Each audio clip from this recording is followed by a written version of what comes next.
Vous avez toutes et tous avant moi magnifiquement parlé. Pratiquement balayé tous les arguments. J'ai écouté, ils vont en oublier. Non, vous avez quasiment tout cité. Alors qu'est-ce qu'il me reste? La retraite n'est pas un impôt. Il y a le jeune Attal qui dit ça sur toutes les télés. Vous voulez augmenter les impôts, vous voulez augmenter les taxes, blablabla. La retraite n'est pas un impôt. La retraite est le fruit d'une cotisation salariale. On peut certes aller chercher des taxes, on peut faire un impôt plus progressif, on peut aller prendre chez les milliardaires et les multinationales. Mais normalement, notre salaire suffit. Parce qu'on a un salaire net, on vit avec au moins le mois, et on a un salaire brut, on vit avec toute la vie. Dans le salaire brut, il y a la maladie, il y a la retraite, il y a le chômage, il y a l'accident du travail, il y avait l'aide familiale, l'aide au logement, et c'était fait pour protéger les salariés, car nous sommes 30 millions de salariés. En 1910, on était 3 millions. Aujourd'hui, on est 30 millions. On est la classe sociale la plus forte, la plus déterminante. On produit toutes les richesses. Et on n'en garde pas la part qu'on mérite. Ils nous la pillent. Ils nous l'enlèvent, ils nous la réduisent. Mais on est quand même 30 millions. Comment aussi s'attaquer à nous alors qu'on représente une telle force? On en a de quoi en remplir, les amphithéâtres, des usines, des assemblées générales et des rues. Parce que quand on n'est que 3,5 millions de manifestants, on sait qu'on peut en gagner beaucoup encore. D'ailleurs, en fait, quand on calcule, il y a des estimations qui ont été faites avec des enquêtes sur les 6 premières manifestations. On est déjà pas loin de 5 millions de participants, au moins une fois. Donc la gageure, c'est qu'on ne parle pas pour rien. C'est qu'on veut les avoir en une seule fois, et 5, et 6, et 7. Parce que c'est comme ça qu'on peut gagner, et que c'est à notre portée. Donc on est 30 millions de salariés qui avons une feuille de paye. Et ce à quoi s'attaque Macron, c'est au haut de la feuille de paye. Les gens ne la regardent pas assez souvent. La partie du salaire brut. Le programme de Macron, qui s'est fait élire quand même, en disant, avec un livre qui dit « Révolution ». Dans son livre, il y a écrit qu'il va supprimer toutes les cotisations sociales, qu'il va fiscaliser, qu'il n'y aura plus cette partie de salaire brut. Et quand il s'attaque à ça, et il le fait systématiquement, il exonère, ça a été dit, fort bien dit avant moi, il nous enlève ce qui nous permet de vivre sur toute notre vie. Et donc il faut bien lui mettre les points sur les i. En France, il n'y a pas un budget, il n'y a même pas une dette. Il y a 3 budgets et il y a 3 dettes. Le premier budget, c'est celui de l'État, en gros 500 milliards. À lui tout seul, il fait 80% de la dette. Parce qu'ils ont tellement baissé les recettes, les impôts, que évidemment, ce budget s'effondre. Et c'est le budget de l'État. C'est là qu'est la dette. Le deuxième budget, c'est les collectivités territoriales. 250 milliards, ça fournit à peu près 11,5% de la dette, parce qu'ils ne peuvent pas s'endetter, bon, je passe. Et le troisième budget, c'est celui de la protection sociale. On a la chance que dans notre pays, il est le plus élevé. C'est ça le génie des créateurs de la sécurité sociale et des retraites. C'est qu'on prend sur les salaires 500 milliards pour la santé, 350 milliards pour la retraite, 850 milliards. Et ce budget ne génère que 10% de la dette. Ah, mais quand vous dites ça, vous avez élevé bien des choses. Hein. Parce que le mensonge sur la dette, l'obligation de... Qu'est-ce que c'est 10% sur 850 milliards. Honnêtement, rien. Mais quelle est la force des 850 milliards? C'est que c'est à nous. Moi, je conteste l'idée qu'il y a un LFSSR. C'est Juppé qui a introduit ça en 1995. Avant, il y avait des élections aux caisses de sécurité sociale. C'était les assurés qui désignaient ceux qui géraient leur caisse. C'est normal puisque c'était leur salaire. Et parfois, les libéraux, je ne sais plus comment les qualifier, les économistes mandarins, là, qui vous disent il y a des prélèvements obligatoires. C'est moche, les prélèvements obligatoires. Mais les cotisations, c'est un prélèvement volontaire, géré volontairement par les salariés à l'origine, pour satisfaire les besoins sociaux des salariés. C'est quand même pas rien, cette histoire-là, de distinguer, de ne pas mettre tout dans le même sac, et de croire qu'on peut, si on a besoin d'ajuster la retraite, d'ajuster les cotisations. C'est là. Vous avez 0,1, 0,2% d'ajustement des cotisations sociales consacrées aux retraites, et vous avez la retraite à 60 ans demain. Vous pouvez même la faire à 55 ans, comme c'était fait dans les années 80, pour faire de la place aux jeunes pour le travail. À 55 ans, c'était des pré-retraites. Le gouvernement de gauche, avec Pierre Mauroy, ne cessait de faire ça.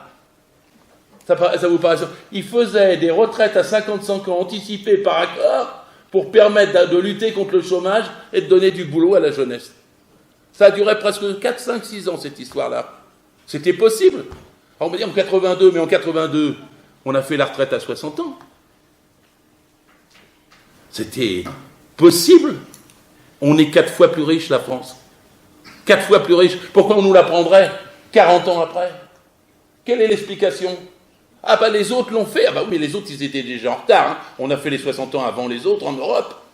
Et les autres, ils se plaignent de la situation qu'ils ont et de la pauvreté dans laquelle ils sont et de la fatigue que ça induit de travailler jusqu'à 66, 67 ans. Et donc, gardons, protégeons ce que nous avons gagné il y a 40 ans. Et avec 4 fois de PIB supplémentaire, on doit pouvoir le faire. C'est une question de volonté, de choix. Et si vous dites, nous ajustons la cotisation à la prestation, 60 ans, ben vous avez réglé le problème. C'est le problème qui reste le plus possible. Parce qu'il y a une deuxième chose. La retraite n'est pas une épargne. Ah, tu l'as très bien dit tout à l'heure, ils appellent maintenant, mettez de côté les jeunes pour votre retraite. Faites surtout pas ça, ils vous prendront vos sous. Mettez pas un centime dans un fonds de pension, ça coule les fonds de pension. Même quand Lionel Jospin a voulu faire le fonds de réserve des retraites, personnellement à l'époque j'étais contre. Alors tout le monde me disait non quand même. Ah oui, il a mis 4-5 milliards. Les 400 milliards ont généré d'autres milliards, parce que dans ce cas-là, on les met dans des marchés qui spéculent. Et puis en 2008, la moitié de ça s'est effondré. Même si c'était un fonds de réserve de retraite publique, c'est effondré. Comme des millions et des millions de citoyens américains ont perdu leur retraite d'un seul coup. Ne faites pas confiance quand on vous dit mettez de l'argent, vous avez épargné pour voir. Pas un sou. Pas un sou. Ça ne rapporte rien, ça coule. Sa retraite n'est pas une épargne, parce qu'en vérité, la cotisation, ça va directement de celui qui travaille à celui qui est en retraite. Ça, c'est du sûr. Vous ne passez pas par un fonds de pension, par une banque ou par une épargne. Parmi vous, il y en a qui travaillent. Je vous aime.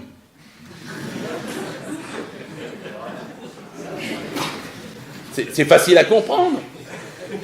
Et c'est du solide. Puisque en temps réel, en direct, ça va sur le bulletin de salaire à celui qui est retraité. Pourquoi mettrait-il ça en cause d'une façon ou d'une autre? Alors, le financement, il n'y a pas que le fonds de réserve, il est à 30 milliards aujourd'hui. On n'en parle jamais. C'est même pas ce qu'il faut entre 24 et 32, je ne sais plus, là, dans le trou éphémère dont il parle, sur les 850 milliards, on ne devrait même pas en parler. Ben, il y a quand même 30 milliards dans le fonds de réserve. Vous avez 116 milliards dans les caisses complémentaires de retraite. Et l'année prochaine, en 24, la CADES, qui est la caisse de remboursement de la dette sociale, mise en place par Juppé en 1995, elle est finie. Mais ça donc libère 24 milliards par an à ne plus payer. En fait, on peut peut-être aller vite vers les 60 ans, peut-être donner 55 ans pour les égoutiers, pour le bâtiment, c'est-à-dire dans tous les métiers pénibles. C'est dans ce sens-là qu'une société bien sensée pourrait s'orienter. On a des fous en haut. Pas fous. C'est les fanatiques du capital. Le capitalisme, c'est pas seulement le profit, c'est la recherche du surprofit. C'est la compétition pour le profit maximum. Ils vous le disent tous les matins, c'est la compétitivité. Oui, ils sont compétitifs contre nous, nous enfoncent à tour de rôle. La santé, l'hôpital, l'école, la retraite, etc. C'est ça la logique de leur système. Et on se heurte à ça avec beaucoup de difficultés. Parce que dans les esprits, c'est pas encore complètement gagné. Qu'on pourrait revenir à 60 ans, qu'on pourrait aller à 55 ans comme hier, qu'on pourrait avoir des hôpitaux bien traités où on ne meurt pas sur les brancards, et qu'on pourrait avoir des écoles avec des classes de 15 ou de 20, et ne pas échouer, et faire que notre jeunesse soit magnifiquement aujourd'hui en capacité d'avoir la vie devant elle. Alors, la vie devant elle, on ne voit pas toujours quand on est jeune, la retraite. Ça vient tôt ou tard. C'est 5 ans qu'on défend, c'est entre 60 et 65 ans. C'est les plus belles années de la retraite, et c'est les plus dures années au travail. Les plus belles années de la retraite, vous l'avez dit tous, vous imaginez même pas, on peut faire tellement de choses. J'ai un copain qui s'est mis à la guitare, l'autre au piano, j'en ai qui font des randonnées en Ardèche, j'en ai qui s'occupent d'un TD qui remonte, j'en ai qui ont repris l'union locale de leur syndicat parce qu'elle s'était effondrée, j'en ai qui font de la peinture alors qu'ils n'avaient jamais fait, qui visitent les musées, qui correspondent. C'est 65 ans, vous vous rendez compte, quand vous êtes encore en forme, et si vous avez une retraite assez décente. Moi, mon plaisir personnel, c'est une petite table bleue avec des chaises bleues, avec la mer bleue, un ciel bleu, un verre d'ouzo et un poisson grillé sur une île grecque. Vous imaginez, tous. Bon, chacun a sa vie belle entre 60 et 65 ans. C'est ça qui nous prenne. Vous vous rendez compte ? C'est ça qui nous prenne. Pas encore vous tout de suite, vous avez 20-30 ans de dur travail. 40, 43, 45, 47. Par contre, il y a une chose qu'il ne faut jamais dire, c'est que je n'aurai pas de retraite quand on est jeune. Ça veut dire que vous intégrez qu'ils ont gagné. Hein, et donc, on va gagner. Donc, vous aurez une retraite. Donc, vous aurez les 65 ans avec une petite table bleue quelque part. Mais par contre, si vous travaillez encore entre 60 et 65 ans, ils nous baratinent sur « on vit plus longtemps ». Pas vrai. La biologie du corps humain, à partir de 55 ans, elle est inchangée. Toutes les tâches deviennent pénibles mentalement ou physiquement. Pas seulement les troubles musculo-squelettiques, mais les pénibilités mentales sont considérables. Il y en a un que je déteste, qui s'appelle François Patria, c'est un renégat du PS, qui est allé dans, je ne sais plus, c'est la Saône-et-Loire, la Côte d'Or, je crois. Et le gars, il avait dit, le travail n'est plus comme avant. Même les couvreurs ou les transporteurs ont des exosquelettes. Alors, il y a un journaliste local qui a fait son boulot. Il est allé enquêter dans tout le département si quelqu'un avait des exosquelettes. Il en a trouvé 2. 2, pas chez Amazon, hein, mais 2. Et chaque exosquelette valait 7 500 €. Alors, vous imaginez, si tout le monde ait des exosquelettes. Non, le travail n'est pas moins pénible aujourd'hui. Ce n'est plus les coups de poussier qui tuent. C'est plus les coups de grisou. C'est les AVC. Les AVC. Il y en a 350 000 par an. Je sais que je suis triste. Et la moitié d'entre eux sont liés au travail. Et c'est pas parce qu'on est dans un truc de bureau qu'on n'a pas de flévite. Et les garçons de café, les jambes, elles se bousillent vite. De même que tous ceux qui servent dans la restauration. Et tous ceux qui ont une position debout. Donc en fait, le travail use. Évidemment qu'il use. Macron, il a dit « Je n'adore pas le mot pénibilité associé au mot travail ». En fait, c'est parce qu'il y avait eu 10 critères de pénibilité sous Sarkozy et Worst. Et puis, ils avaient inventé à l'époque un taux d'usure. Je ne sais pas si vous vous souvenez de ça. Une folie complète.